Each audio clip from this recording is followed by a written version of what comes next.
Light. Hello everybody, welcome to this week's update video. My name is Martin and I'm an Inkscape developer and I develop features and fixes for everyday Inkscape users. And what we do on these update videos is we talk about some of the work that we've been up to on the Inkscape project. Before we get into that, let's talk about how this project works in terms of my time on Inkscape. So essentially, there's a gap between what free software projects do and what people that use or want to use free software need. And my time as a programmer is what can fill that gap, right? By spending time fixing those issues. The way I can do that is by you guys basically paying for my time to work on Inkscape. And you do that by subscribing to my Patreon, by subscribing to my LibrePay. And essentially that allows me to spend time on Inkscape. And crucially, it allows me to spend time listening to your specific needs. So people will come to me with their issues, people will come to me with their specific desires about what they want me to work on, and I will be able to push in that general direction, right? So it's more responsive, it's more responsible, and hopefully we're getting an Inkscape that you guys can be proud to use. Okay, so let's talk about the actual work that we've been getting up to. So I have basically been Inkscape's human resources department, as we have hired 3 individuals. We've hired 1 bug administrator and 2 programmers part-time in order to work on the 1.5 release. The idea is that because 1.5 is such a large change, we desperately needed help to basically shore up and fix all of the small issues that have crept in. There are lots of things that happen when you have a volunteer contribution community that fixes issues, makes new features and things, but there's a lot of inconsistencies. And while we try to keep the quality of the code high by doing code reviews and making sure we have a pretty solid community of checking each other's work, we're just fallible human beings. So obviously we need to spend time going back, looking at the issues that have been reported by users who are testing the 1.5 development branch and fixing those before they get released, right? Because we don't want to make an Inkscape that sucks. I am happy to report that they have been incredibly successful. Roland Taylor specifically, I want to shout him out. He's on YouTube, by the way. You can see a link to his channel down below.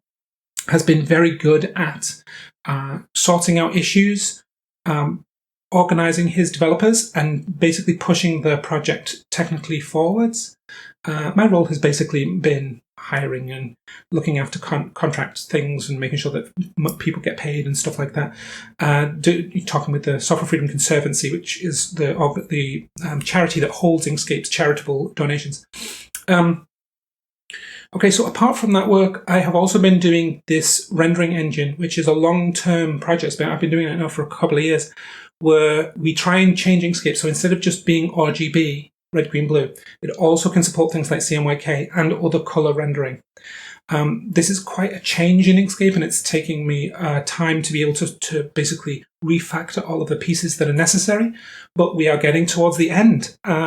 We are basically at the position where most of the code works, it's well tested. There's just a great deal of integration now to do, where I need to change over Inkscape's old rendering engine into the new one and keep on making tests and testing it to make sure that all of the things that I've broken, because I've definitely broken things, are cleaned up. So that's, there's still time to do, but we're at that stage where I'm getting CMYK images out of the renderer. It supports basically most of the features that Inkscape itself supports, and all of the code facets, all of the API stuff for the rendering engine is basically whole. So fingers crossed, by October or so, we should be ready to actually fully invite everybody who's watching to actually download Inkscape 1.5 alpha, beta maybe, and test it. So wish me luck. And okay, so I haven't just been doing that though. I've also been doing a couple of features, because it has been a couple of months since I've made one of these videos. So there's actually been a couple of things that have piled up in the meantime. I added a feature that allows you to essentially hold the Alt key and drag a node as you're editing a path along its existing curve. Right, so if it's on a straight line, you can move the path along the straight line. If it's on a curve, you can move it around the curve. It's basically just a type of confinement. You can obviously configure the key to be anything you want. I did a little bit of cleanup there as well. I did manage to get a lot of features merged that were just hanging around. So the text on path and text in shape stuff, that hadn't been merged. It was waiting on user experience review testing. That has finally been merged with a bunch of some fixes for things as things got tested. It was a pretty big feature, to be honest. The transparent groups feature, which way back in 2024, that has been hanging around. It's not been merged since. Essentially, when you enter a group in Inkscape, there's no indication that you're inside of a group. This feature allows you to essentially make all of the other items in the canvas, except for the group that you're in, translucent, right? So they fade into the background. And that way you can kind of see the difference between layers and groups, right? Layers are just things that you just pop in and out of. And groups, if you enter a group, like you're editing that one confined thing, and Inkscape tries to tell you about this by changing the way Inkscape looks. Obviously, it's configurable. You can turn it off. You can actually make it apply to layers, which was one of the requests. And also a whole bunch of cleanup with the translucency options. So with the objects dialog and the shape builder and the color picker, all interacted with translucencies, and that needed a system for tracking transparencies and actually turning it on and off and doing the right things in the correct order. There's been a whole bunch of fixes in PDF export, especially with fonts. There's some CLI stuff that's happened with dboss, which is for extension authors, where they can actually call an extension with preferences. So you can actually set all of the preferences necessary for running an extension or running some part of Inkscape, some action. And you can do that through dboss, which essentially allows an extension to call other extensions through Inkscape. But, you know, for those who know that particular system, this will be exciting to you, I think. Let me check my notes. Yeah, a whole bunch of...